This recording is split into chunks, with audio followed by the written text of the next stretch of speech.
ஸ்ரீ குணரத்ன கோஷத்தில் 37வது ஸ்லோகம்.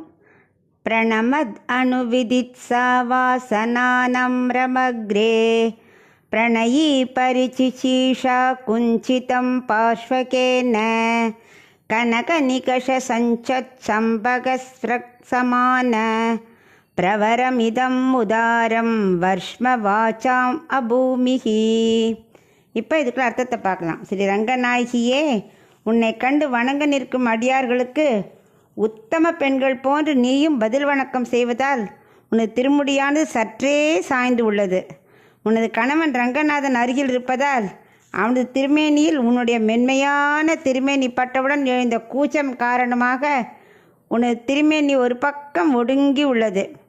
உரைத்து சிவந்துள்ள பொன் போன்றும் நன்கு தொடுத்த செண்பக மலர் போல விளங்கும் உனது திருமேனியின் பேரழகு எனது வாய் மூலம் உண்டாகும் சொற்களில் அடங்க முடியுமா அப்படிங்கிற